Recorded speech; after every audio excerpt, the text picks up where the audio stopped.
Guys, welcome back to my channel. And जैसा कि आप सबको पता है कि जेएनयू का मेरिट लिस्ट अभी तक नहीं आया एंड 17 अक्टूबर आपका टेंटेटिव डेट्स था, फिर भी आपका मेरिट लिस्ट नहीं आया है। तब तक इंतज़ार करने से बेहतर है कि आप अपना डॉक्यूमेंट रेडी कर लें।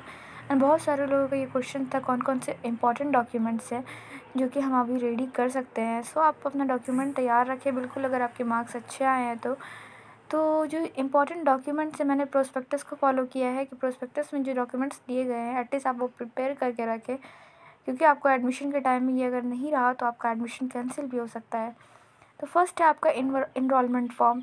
इनरोलमेंट फॉर्म ऐसा फॉर्म जो कि आप मेरिट लिस्ट में नाम आने के बाद आप ऑनलाइन एक फॉर्म भरेंगे, तो उसको हम इनरोलमेंट फॉर्म कहते हैं, जिसमें आप अपने आप को इनरोल कर लेते हैं यूनिवर्सिटी के इस कोर्स में।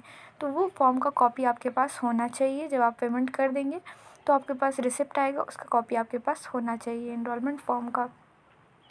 उसके बाद आप आता है central library application form.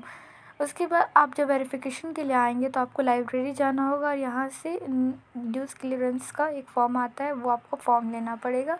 Central library application form second document है आपका। Third, 5 copies of recent passport size photograph, यानी कि आपका 5 फोटोग्राफ होना चाहिए। उसके बाद है सेल्फ अटेस्टेड ऑफ मैट्रिकुलेशन और इंटरमीडिएट सर्टिफिकेट, यानी कि जहाँ से आप 10th और 12th किए आपके पास वो सर्टिफिकेट होना चाहिए आपको पास। एंड ये जो मैट्रिकुलेशन सर्टिफिकेट है वो यानी कि आपको मैट्रिक करने के बाद मिलता है और 12th करने के बाद इंटरमीडिएट सर्टिफिकेट। उसके बाद आपका कैरेक्टर सर्टिफिकेट, जो कि आप अगर यूजी के लिए फॉर्म भर रहे हैं तो आपके पास 12th का कैरेक्टर सर्टिफिकेट होगा आपके पास, तो वो भी आपके लिए कंपलसरी है। उसके बाद है 2 self attested copies of statement of marks, यानी कि आपके मार्कशीट्स। अगर आप यूजी करने के लिए फॉर्म भरें तो आपके पास 12th की मार्कशीट्स होने चाहिए, और ग्रेजुएशन के लिए आप पीजी के लिए आपने भरा है तो ग्रेजुएशन के मार्कशीट होने चाहिए।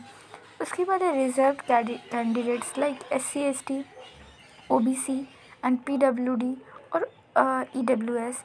सो ये जो रिज़र्व कैटेगरी है उसके लिए दिए गए हैं कि आपके पास सर्टिफिकेट होने चाहिए, तभी आपको उस कैंडिडेट में शामिल किया जाएगा। अगर आप EWS कैंडिडेट हैं, आप EWS कोटा में एडमिशन लेना चाहते हैं, तो आपके पास EWS सर्टिफिकेट होनी चाहिए।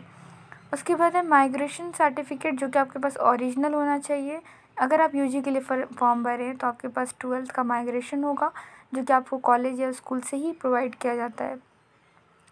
उसके बाद all those candidate who pass their qualifying examination migration certificate, okay, जिसने पास किया उसको उसका माइग्रेशन मिलेगा। बाकी जो बीच में छोड़ते ट्रांसफ़र कराते हैं यूनिवर्सिटी, उनको भी माइग्रेशन सर्टिफिकेट मिलता है, ट्रांसफ़र सर्टिफिकेट जिससे कहते हैं।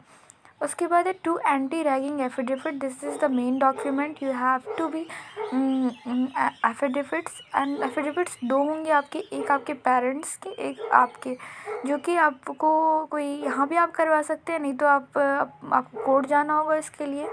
और ये आपको एनेक्स्चर होना ज़रूरी है। जो पैटर्न दिए गए हैं, पैटर्न जेएनयू के इस प्रोस्पेक्टस में आपको दिए गए हैं किस पैटर्न पे आपको बनवाना है एफिडेविट, तो वो आपके पास एफिडेविट होना चाहिए एंटी रैगिंग का।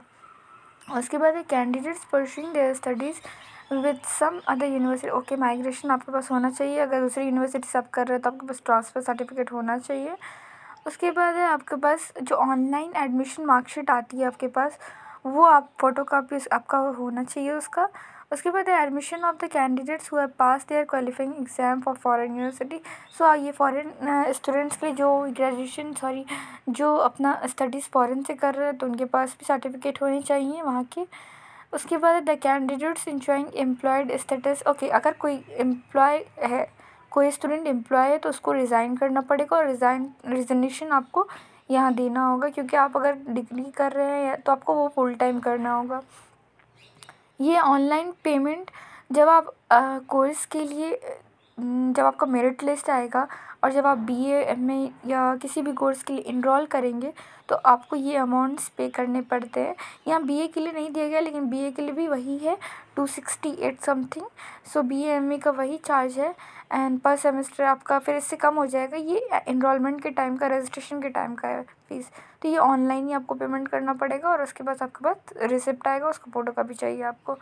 और जो ओरिजिनल डॉक्यूमेंट्स है वो आपका माइग्रेशन होगा, कैरेक्टर सर्टिफिकेट होगा, एंटी रैगिंग सर्टिफिकेट होगा, और अगर एक यूनिवर्सिटी से दूसरे यूनिवर्सिटी जा रहे हैं तो डिसकंटिन्यूएशन सर्टिफिकेट। ये 5 सर्टिफिकेट्स जो आपके ओरिजिनल होंगे। अगर आपके पास ये ओरिजिनल सर्टिफिकेट्स नहीं है तो आपका जो एडमिशन है वो कैंसिल कर दिया जाएगा। इसलिए फिर से मैं बता रही हूँ कि बहुत कम टाइम देते हैं वो आपको डॉक्यूमेंट के लिए। ये सब आप तैयार रखें पहले से, so that will help you a lot, क्योंकि हमारे टाइम ऑनलाइन था तो हमें टाइम मिल गया था फ़िज़िकल वेरिफिकेशन के लिए, लेकिन आपके पास ज़्यादा टाइम नहीं है, इसलिए फ़िज़िकल वेरिफिकेशन के लिए तैयार रहें और सारा डॉक्यूमेंट तैयार रखें। Thank you for watching this video. Please like, share and subscribe our channel.